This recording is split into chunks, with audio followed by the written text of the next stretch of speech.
پاییز دومانlı رویا وی له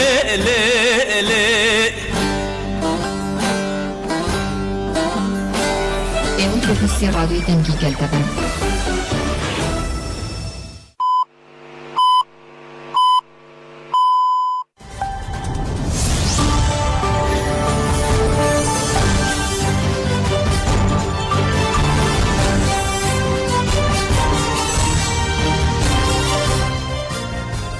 لەرکێبی سەرمانم سڵاوتان لەبێم کاتتان باش بەڕێزان بە یارمەتی هێوکارانم هەواڵەکانتان پێشکەشەکەین. جارێکی دیکە پارێزەران داوای ئەنجامدانی دیداری ڕێبەر ئۆجەلانیان کردو. ئەمڕۆ پارێزەرانی ڕێبەر ڕەبڵە ئۆجەلان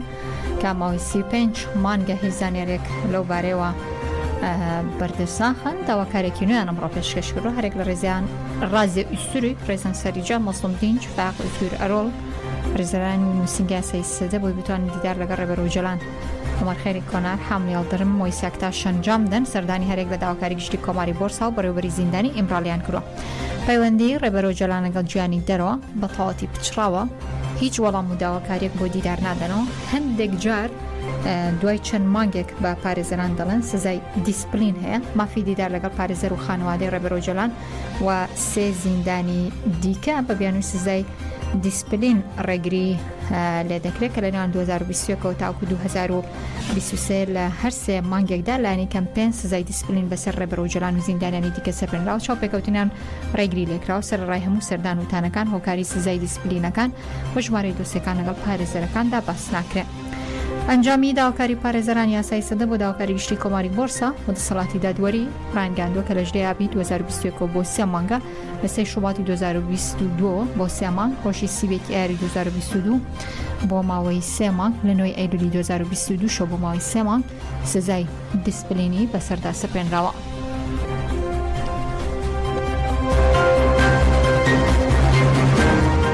ئەمڕۆ 15 شوباتی 25 ساڵ تێپەڕێ بەسەر پلانگەری نێودەوڵەتی و ڕفاندنی ڕێبەر ڕەبڵە ئۆجەلان کە لە نایرۆبی پایتەختی کینیا لەگەلە کۆمەکی نێودەوڵەتی ڕفێنرا لە ئیمڕالی خرایە زیندانە. ئێستا کە 25 ساڵ تێپەڕە بێ 35 مانگیشە گۆشەگیرێکی تون لەسەر ڕێبەر عەبدوڵڵا ئۆجەلان و کەس و پەیڕەو دەکرێت و ڕێگە نادرێت پارێزەر و کەسوکارەکەی دیدار ئەنجام بدەن. عەلی قادر و ڕەحمان حوسێن دوو چالاکبانن لە باشووری کوردستان باس لەوە دەکەن ئەگەر کوردی یەک ڕێز و یەکگرتوو نەبێ پلانگەرەکان هاوشێ پلانگەری 15 شوبات لەسەر گەلی کورد بەردەوام دەبێت. باکووری کوردستانیە بەڵکە تو پلانگەریە بەرنامەیەکە کە چۆن دەڵێ جێبەجێکردنی هێواش ئەوە دەریش کەوتووەکە ئەم لە باشووری کوردستانیشدی چارەسەر تەنها ئەوەیە قەیرانی سیاسی لە مابینی لایەنە سیاسیەکاندا نەمێنێت و خاڵی دووهەم گەلی کورد بە یەک هەڵوێست بەرامبەر بەوە و پلانە بوەستێتەوە نەک ئەو پلانە نێودەوڵەتیە بەخرێتە سەر تەنها لایەنێکی سیاسی کوردی کە باکەکەیە یاخود سەرۆک ئۆجەلانە، بەڵکو ئەو پلانە نێودەوڵەتیە بەڕاستی لەسەر تەواوی کوردستانە و لەسەر تەواوی ڕۆژهەڵاتی ناوەڕاست تانها تاکە چارەسەر ئەوەیە نەمانی قەیرانی سیاسی لە ناو مابینی لایەنە کوردیەکان و هەروەها یەک هەڵوێستی گەلی کوردە لە بەرامبەر ئەو پلانەدا بۆی بتوانرێت بە یەکجاری شکست بۆ پلانە بێ هەرچەندە تا ئێستاش ئەو پلانە سەرکەوتوونەوە، بەڵام قەیرانی سیاسی مابینی لایەنەکان بەردەوام بێ ئەو پلانە سەر دەکەوێ و ئامانجی خۆی دەپێت. ئەو پلانجێڕەی لەسەر ڕێبەر ئاپۆ ویسیان جێبەجێکەن بەڵکو ئامانجەکەی نەپێکا شکستی هێنا ویسیان شۆڕشی گورد لە کەسایەتی ڕێبەر ئاپۆداکە بکەنەوە، بەڵام بە پێچەوانەوە شۆڕشی گەلی کورد لە تەواوی پارچەکانی کوردستاندا زیاتر هەنگاوینە بەرەو پێشەوە و سەرکەوتن لە دوای سەرکەوتن تۆمار کردووە. پێویستە لە بەرامبەر ئەو پلانجێڕیش سەر ڕێبەر ئاپۆدا لەگەڵتان بەردەوام دەبین هەر لە باشووری کوردستانەوە چەند مامۆستایەکی زانکۆی کۆیش هەر لەبارەی پلانیگەری 15 شوباتەوە دژبەڕێ بەرە بڵاو جەلان و ڕۆڵ و کاریگەری سەرۆک ئاپۆ بەرز دەنرخێنن و دەڵێن لە ڕۆژگارێکدا دۆزی کورد لە باکووری کوردستان زیندوو کردەوە ڕێباز و فەلسفەیەکی جیازیەنەکە کە هیچ سەرکردەیەکی کورد نەیتوانی وەکو ئەو میتۆدی چارەسەری کێشەی کورد بخاتە ڕوو. بێگومان جیاوازەکە لەوەدایە هەم شۆڕشی ئەو جاری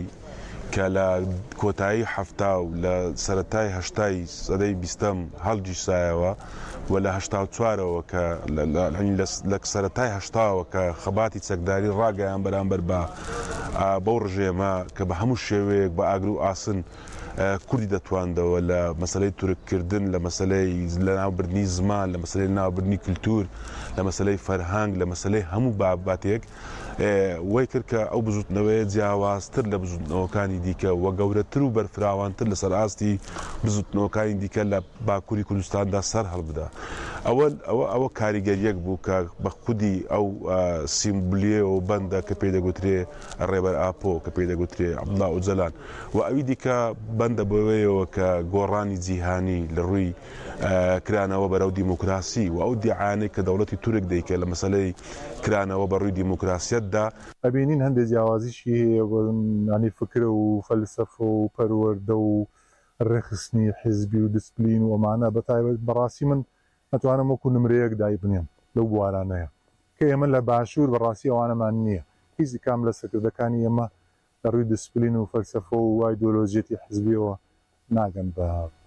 پارتی کرێکارانی کوردستان. ئەمە بەسم هیچ لایەنێک نییە من لایەنگر بم یان نا وەکو کەسێکی بێلایەنە و قسەیاکەم بەڵام ئەبینین ئەمە بۆ وای لێکرا کەواتە دەبێت کاریگەری هەبوو بێت وە دەشی بوو ئەگەر نەگیرایە بێگومان ڕەنگە پارتی کرێکاران ڕاست دەبینین بەردەوامە بەڵام لە قۆناغێکی وەکو ئێستایە کە دەبێت وەرچەرخانێکی مێژووی بکات.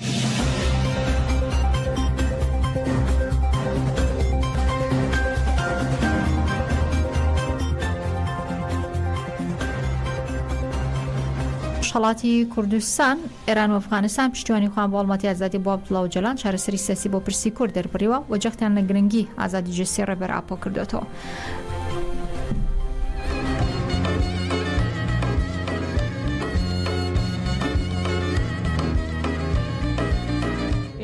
وەکو ژنی کوردەوە کارین کە خەبەرێک لە سڵامەتی عەبدوڵڵا ئۆجەلان ببزانین و ئەمە بەو باوەڕینە کە بیر و باوەڕی عەبدوڵڵا ئۆجەلان نە تەنها بۆ ژنی کورد بۆ ئینسانی کوردە بەڵکو گونجاوە بۆ هەموو ئینسانەکانی دنیا ئەو ڕێی ئازادی و سەرکەوتنە. ژنێکی تێکۆشەری ڕۆژهەڵات داواخوازی ئازادی جەستەی سەرۆک ئاپۆ ژن ژیان ئازادی بە تێکۆشانی خۆمان ئازادی ڕێبەر ئاپۆ مسەویرەکەین. ئازادی ڕێبەر ئاپۆ ئازادی گەلی کووردە،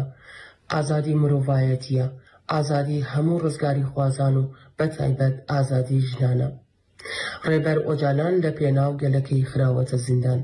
بەڵام ئەو زیندانی ناکرێت چونکە ڕێبەر ئاپۆ فکرە، فەلسەفەیە، ئایدۆلۆژیایە و پرسێکی گەورەیە بۆیە فکر و فەلسەفە زیندانی ناکرێت. لە هەموو دنیا مرۆڤ ڕزگاری خوازەکان و گەلی کورد بەگشتی لە هەموو دنیا داوای ئازادی جەستەیی ڕێبەر ئاپۆ دەکەین چونکە ڕێبەر ئۆجەلان کلیلی چارەسەری پرسی کورد و هەموو گەلانی بندەست لە ڕۆژهەڵاتی ناوەڕاستە. ڕزگاربوونی عەبدوڵڵا ئۆجەلان لە زیندانە ڕزگاربوونی ژنە لە ژێر ستەم و زلم و زۆری پیاو. هیوادارم هەرچی زووتر ئازادیبوونی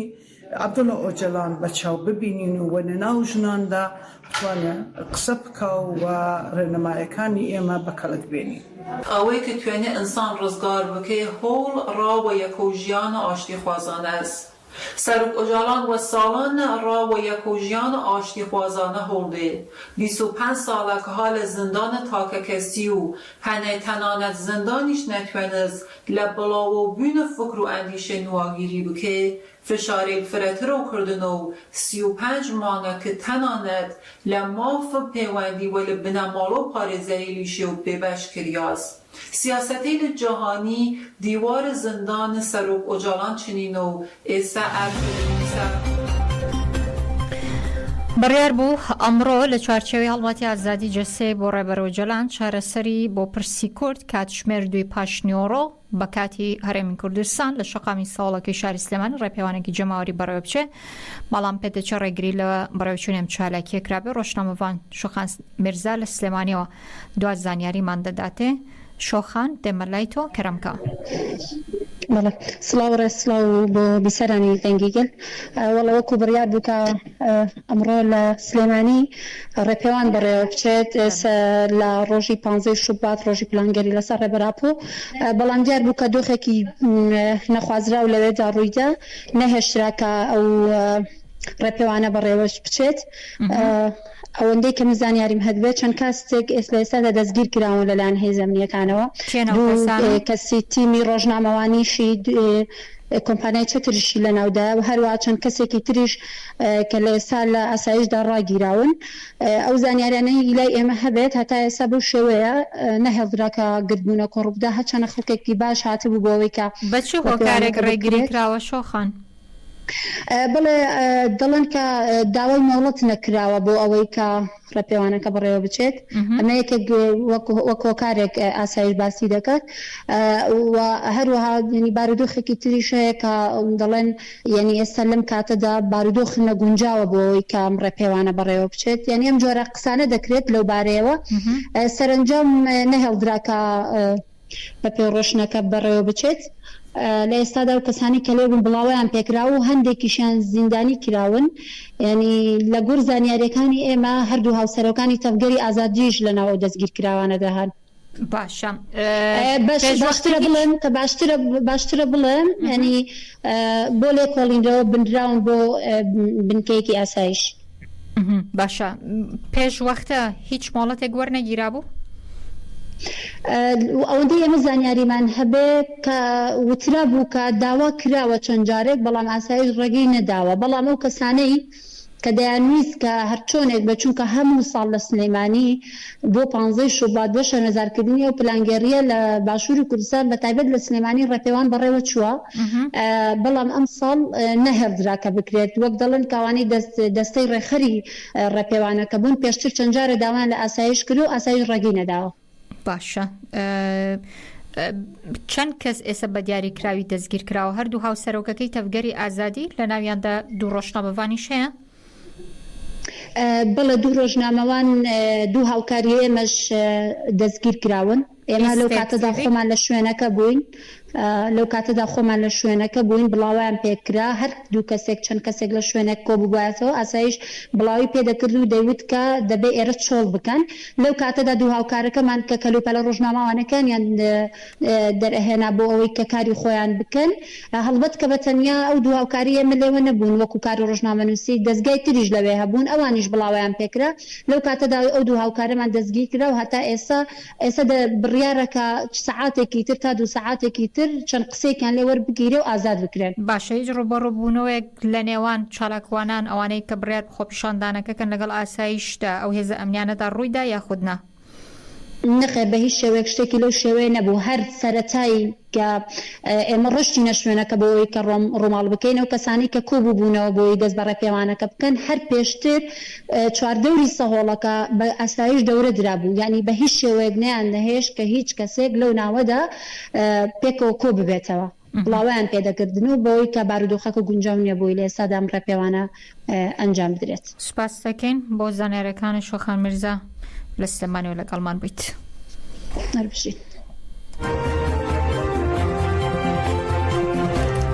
لە دژی پلانگەڕی نێودوڵەتی سەر ڕێبەر عەبدوڵڵا ئۆجەلان ئەنجومەنی تەفگەری ئازادی هەرێمی کەرکووکیش لە کۆنگرێکی ڕۆژنامەوانیدا هەموو پلانگەرەکانی دژ بە ڕێبەر ئۆجەلان و گەلی کورد شەرمەزار کرد هەروەها بانگەوازیان کردووە کە گەلی کورد کردووە کەەوە شاربن دژی شەڕی کورد بە کورد و شەیدانە دائەنێبرین دیارە و گەلە کۆمەیە کە لەسەر ڕێبەر ئۆجەلان کرا بەشێکی درێژێ پێدان بە شەڕی ڕۆژهەڵاتی ناوەڕات بوو کە ئێستاگێ تەواوی ڕۆژهەڵاتی ناوەڕاستی تەنیوەتەوە. ئەمەی شەرمەزارێکی گەورەیە بە دەرەجەی یەکەم ئەمریکا بەرپرسیارە لێی دوو وڵاتانی ئەوروپا رووسیا تەواوی وڵاتان لەم ناحقەی بەرامبەر بە گەلی کورد و بەرامبەر بە چارەسەگی کێشە دیموکراتیەکان بەرپرسیارن. خاڵێکی ترکە ئەمڕۆکە ئێمە لێرە ئەمانوێ گەلەکەمان ئاگادارکەین و ئەو ئیتیفاقە ژێر بە ژێرانەی کە ئەمڕۆکە لەسەر گەلەکەماگە شەرمەزار و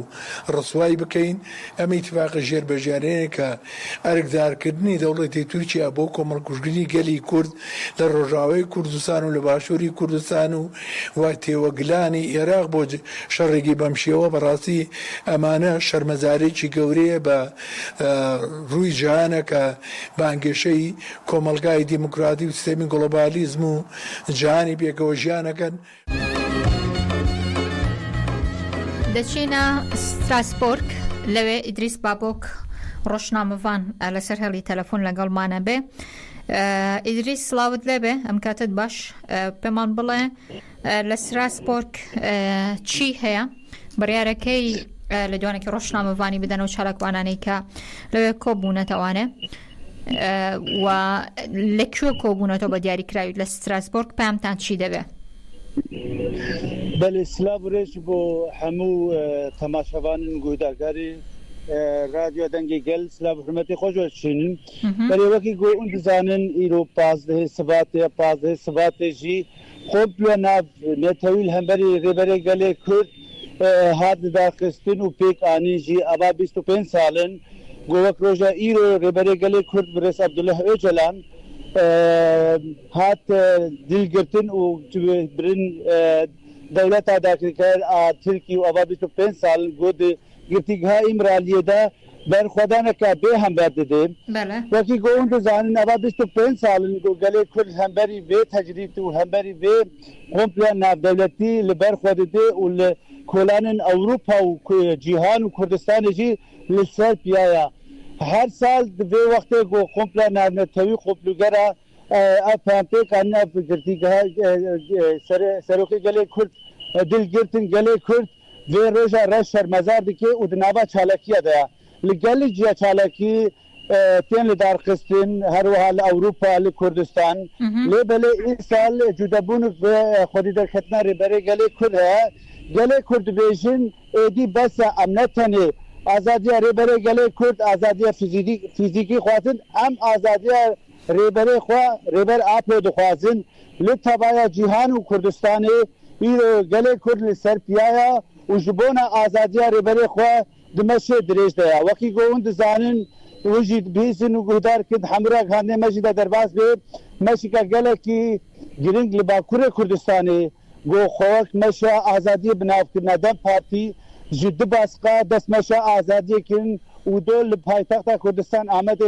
gêştin hev li wê derê jî bi coşeka gelekî mezin çalakvan hatin pêşwazî kirin û hatin silav kirin her wiha eva 25 rojin gelê Kurd ji Parîsê heya Strasburgê ket roja xwe 25 got gihîştin Strasburgê îro gelê Kurd 25 roja meşiya pêra girêdayî wekî got dizanîn ji Basilê jî internasyonalîsta jî test meşik dirêj kiribûn wan jî îro xwe gihand Strasburgê her wiha jî meşa ciwana got her sal ciwanên Kurdistan meşika girseyî li dar dixin her wiha jî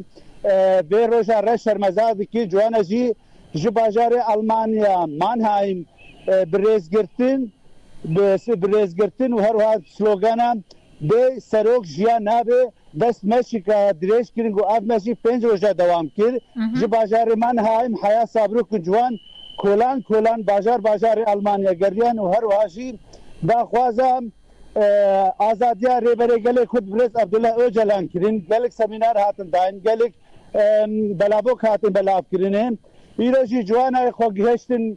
bajarê Almanya Strasburg her sê çardaskê got ji bona azadiya rêberê gelê Kurd Birêz Abdullah Öcalan meşiyana îro niha li bajarê Almanya li meydana Place Dauphine de ne wê ji vira jî heya ber parlamentoya Strasburg ya Ewropa bimeşin لێ دەرێ داخوایانی وێ بێن داینێ دووڕژی پارێزگاری گەلێ کورد ڕەبرێس عەبدوڵڵا ئۆجەلان دانێ ئێواری وێن داخوایانی کورددانێ سەر تەجریدا لەسەر ڕێبەرێ گەلێ کورد کۆن ئەو کێ بدن سەمینارکێ بدن و سوبا ئێوارێژی هەموو چالەکبان وێ بەرێ خۆ بدن باژارێ ئەڵمانیا کۆلینێ گۆل حفدهێ مەهێدا لە کۆلینێ مەشکە گرسەهی گۆ ئەم بهێڤینا بسەد هەزاران گەلێ کورد قبلی وێ مەشێ مژبەرگۆ ئەف مەشە ئازادیە ڕێبەرێ گەلێ کوردستانە ئەم هێوی دیکن هەر کەسێک گۆ دەنگی مەچێوان بۆ بحفدهێ مهێ ji hefte heya heftê salî deriyê xwe bigirê û berê xwe bide bajarê Almanya Kolîl li serokê xwe xwedî derkevî. Ez niha karim vê agahiya bidim we باشە پێمان بڵێ لە ستراسبۆرگ قەبارەی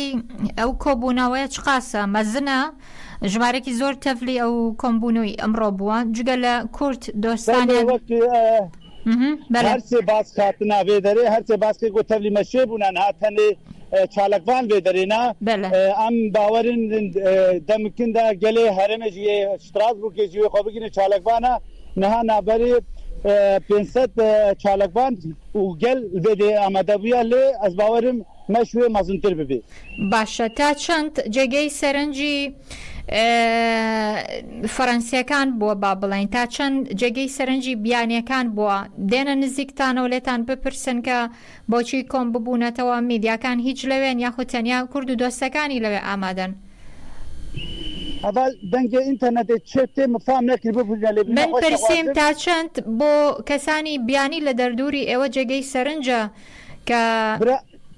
هم بله براستیشی وقت معانی زمان داخوانی تین تبیک به گمان گلک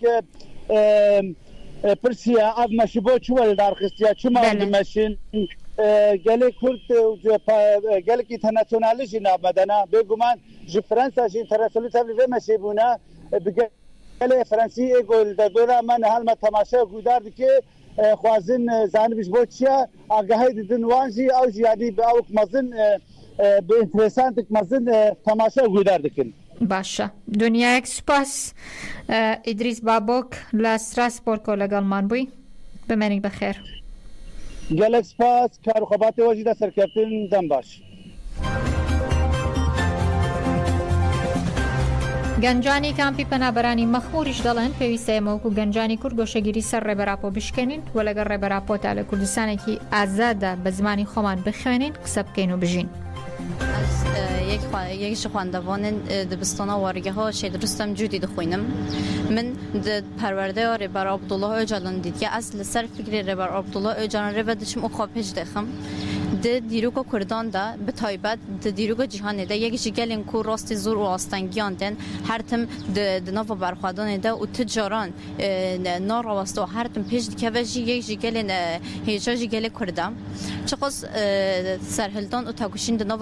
گەلێ کوردان دا بێ کاتبەژی هەرتم ڕاستی ئێخوانەت و کوشتنان جی هاتیە ئەف گەلێ کو د ئەسلە خوا دا پڕ گیران و هەروەها د ناڤ جیهان دا چقەس زێدە بێ ناسگیرن جی هەر وسا لبرانبری و او قص خاطیه تنکرین و او قص خاطیه جبیر کرین جی هر جوک خودی پیشنگه که او بوی پیشنگه خوا پیش دخه خودتان ناساندن و دنو جوکی ده دنو و جهان ده دکار جنوب خور ناسنامه که بده آفراندن وقتی زنی نف نزی 25 ساله ربرتی ما با یک هری هوانه با یک هری گران تجدید کردن و نزی وقت زیاده آگاهی جنوی گرفتن وقتی زنین اف کمپلوس داموکو سالازم سنتون هنده پیکاتی ج رول سرکی کوام وای ترک سوجدار دکن هیزو جهانی و گلوبال سوجدارن هم وی جهانی همو خدا پیشی نمونه وای همچه بجنه هم تکوین بجنه اردوغان و دولت ترک وکه هیکلش خورا شغلینه لپش پرده وکه فلان که بگین دست لپش پرده رول سرکی این هیزن هگمان سردست جهانی نه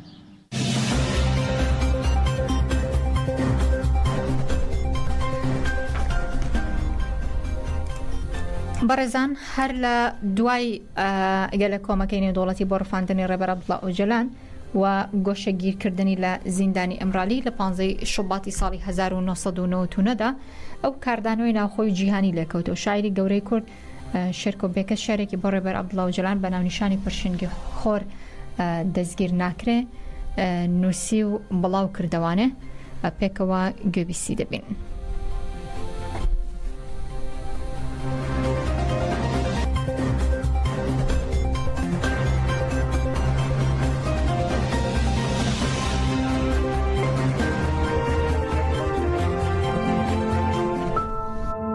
هەڵۆیەک زنجیرەکەن سەدان هەڵۆمان باڵەگرن ئەوان ئۆجەلانیان فران بەڵام هەرگیز بەربەرەکان خۆیان ناکرێ لە ناوژیانی ملیۆنانە خۆشەویستی ئۆجەلان و عەشقی خاک و کوردایەتی و تیشتی ئازادی بفرێنن چۆن ئەتوانن شاخ بفرێنن مانگی شەهیدان بفرێنن شار بفرێنن خۆر بفرێنن فرودەکانمان بفرێنن چۆن ئەتوانن سلێمانی و دیار بەکر بەنچ بکەن و چۆن ئەتوانن ئاگری نەورۆز پێوەندکەن و بەچی چاوی ڕەشەبامانە بەستنەوە چۆن زریان و شەپۆلەکان کۆ دەکەن و چۆن ئەتوانن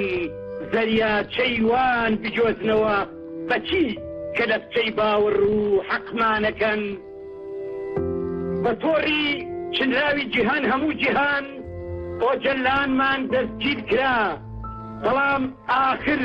ئەو شۆڕشەی وا لە ناخا دەستگیر ناکرێ سبەی نێمان دەستگیر ناکرێ ئەم زمانە دەستگیر ناکرێ پرشنگی ڕۆح دەستگیر ناکرێ باڵی لاوک و حەیرانمان دەستگیر ناکرێ لێ زاوزەی کورد دەستگیر ناکرێ ئەم مێژوە بێهۆش ناکرێ و کە لە بچەش ناکرێتە دەستی بڕوا و هەتا و ئێرە سلەیمانیە و سلەیمانی یەک هاوارە لە ناو گەروی ئازادیدا بۆ ئازادی ئۆجەلان و سلەیمانی هەمان خوێنی دڵی جگەر خوێنی لێ بچێ و وەک بێشکچی هەمان عەشقەدا بەخۆیدا و لەگەڵ هەمان خەونا ئەژی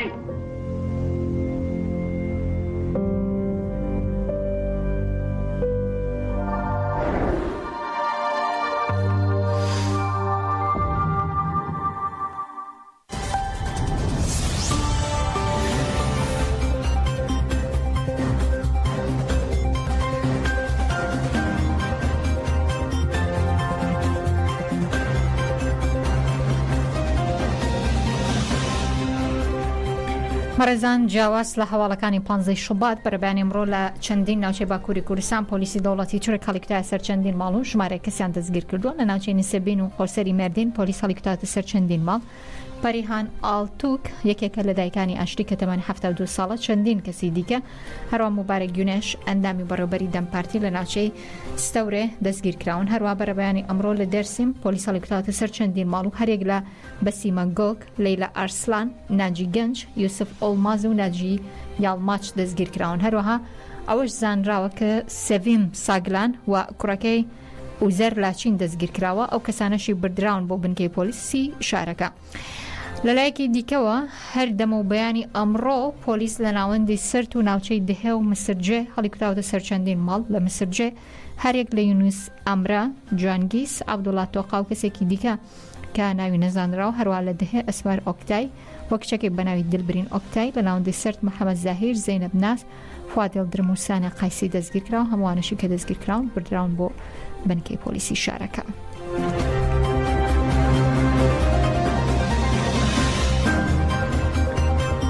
فدراسیۆنی ڕۆژنامەوانان و نووسرانی سربەخۆ ڕۆنووس لە ماوەی چەند مانگی ڕابردوودا لە ڕێگەی دوو پەرلەمانتاریەتی ئەوروپا بە نووسراوێکی فەرمی دۆسیەی شەروان شەروانی و گۆهدار زێباری سلێمان ئەحمەد ئاڕاستەی پەرلەمانێتیەتی ئەوروپا کردو و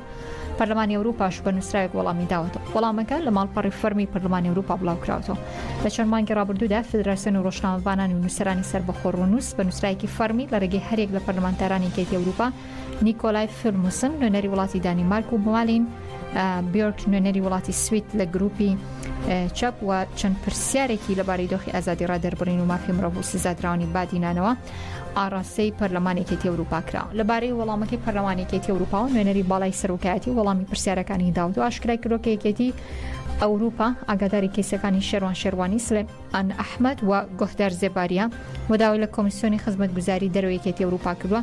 بۆ بەدواداچوون بەو دۆسیانەکە و راپۆرتی پێویست بداتە پەرلەمانی ئەوروپا و ڕێگاکانی هاوکاریکردنی دۆسیەکە ئاشکرا بکە. لە وەڵامەکەی پەرلەمانێکێتی ئەوروپادا لەبارەی دۆخی ئازادی ڕادەربڕین و مافی مرۆڤ لە هەرێمی کوردستان باس دەوکراوە لە دۆخی مافی مرۆڤ و ئازادی ڕادەربڕین و کاری ڕۆژنامەگەری هەرێمی کوردستان لە کۆبوونەوەی مانگی تەمووزێکێتی ئەوروپادا لە بڕۆکسل بەوردی باسکراوە و بەرتەسکردنەوەی ئازادی ڕادەربڕین لە هەرێمی کوردستان بابەتێکە کەیەکێتی ئەوروپا قسەی لە بارەوە هەیە. لە وەڵامی پرسیارەکانی فدراسیۆنی ڕۆنووسدا کە لە ماڵپەڕی سەرەکی پەرلەمانێکێتی ئەوروپا بڵاوکراوەوە ئاماژە بۆ کراوکەیەکێتی ئەوروپا بەردەوامە لە وروژاندنی پرسەکانی ئازادی ڕادەربڕین و ئازادی ڕۆژنامەنووسانی بەردەوامی لە کۆبوونەوەکان لەگەڵ نوێنەری هەرێمی کوردستان و عێراق هەمیشە لەگەڵ نوێنەرانێکێتی ئەوروپا لە وڵاتانی جیاواز لەسەر هەمان بابەت گفتوگۆ دەبێ هێڵ دەبین.